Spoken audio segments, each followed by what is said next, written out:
unquantifiable work, tasks, systems. I mean, if I say to you, in the last second, your body has made 1 million red blood cells Wow. speeding around your body, coursing through your veins, and keeping you alive every second. And they last, and eventually they give up the ghost. I mean, all the time more are being made. It's an incredible system, and yet all these systems are happening without any need for an instant of our attention. As we talked about the brain before, it's the same thing. Everything's going on, like the clappers, and we don't even have to think about it. It's just quite incredible. I'll ask you another question, a difficult one. How many atoms? Now, all of these chemicals, organs, all of us is made up of atoms.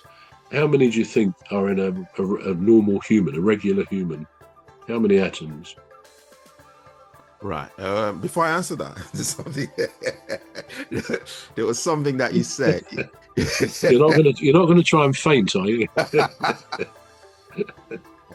There was something that you said. You said that's a very good guess, and I thought, oh, I surprised myself there. And then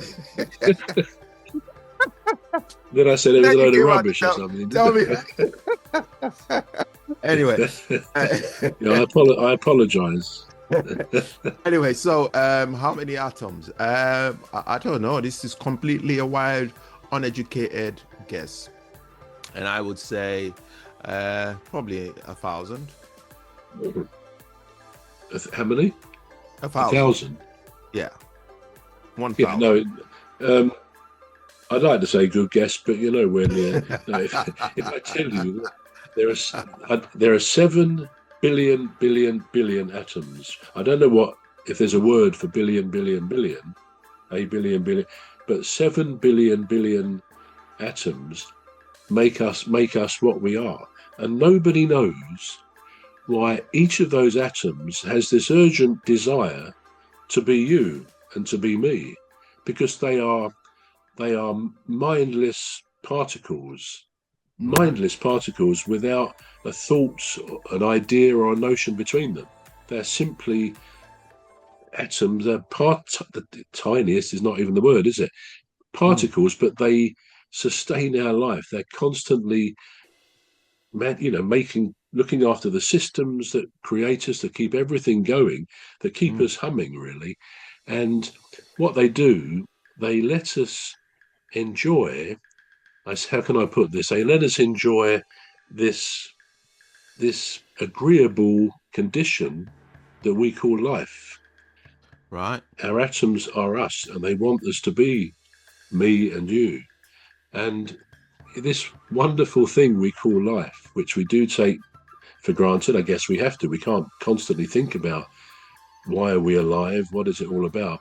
But we are the most incredible beings composed of all of these things. And just to go back to what we talked about, everything that makes us, except that living cell, you can go and buy in a shop, or you can scoop it up in a handful of dirt, which is just remarkable. It's just incredible that we come from the earth, we are of the earth, this great planet, and we just got the spark of life, which goes into other subjects, of course.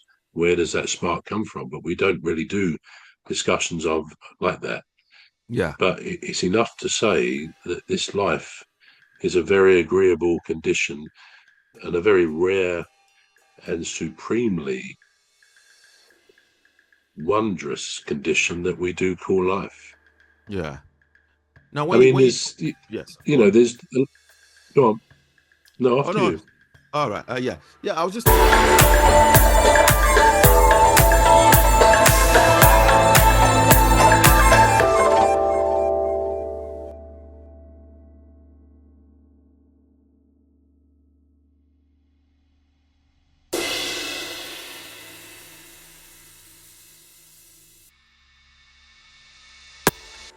No, Oh after no. you.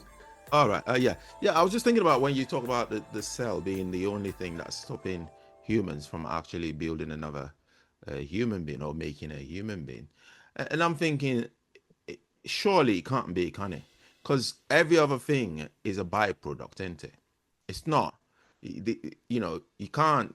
no human being could actually build a kidney or No, the of heart, course. for instance. I mean, they could No. build artificial hearts, but the real hearts with all the components, no human being can build that. Yeah. And what about the muscles? You know, no, you can't build that surely. So everything else, that you get, or the components that you put together to then make this human being lacking a cell, I think they're all byproducts. They're not original, are they? Yeah, that's just what I just thought about. Yeah, I'll let you carry on. Sorry. No, I think that's a good way to put it. But I think what we're saying is what that teacher said originally, and what the Royal Society of Chemistry recognised, is that all of the organs in our body, all of the parts, they are made of, they're composed of chemical elements. Right. They know exactly what the brain is made of. I mean, Right. to think about the brain, the fact that we can even think, to say we think about the brain, is the most remarkable thing. It is like mainly water, but of course we don't understand how on earth this material that looks a bit like soft butter, a grey in colour, actually has the ability, as we've said before on here, to think, to remember, to appreciate, to love, to all sorts of brilliant things which we just never think about. And it's the same when you think of the heart.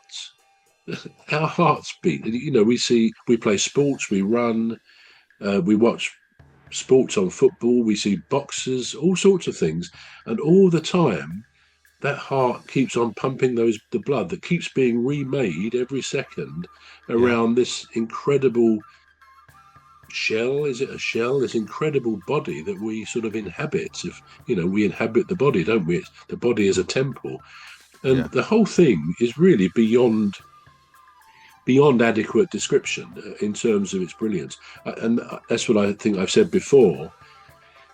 Life, I know not everybody has a great life, we know that, but life as an entity, if you like, on this planet is a very rare gift. I mean, it's often said that for you to be there today and for me to be here today, millions of ancestors had to make it through to produce us.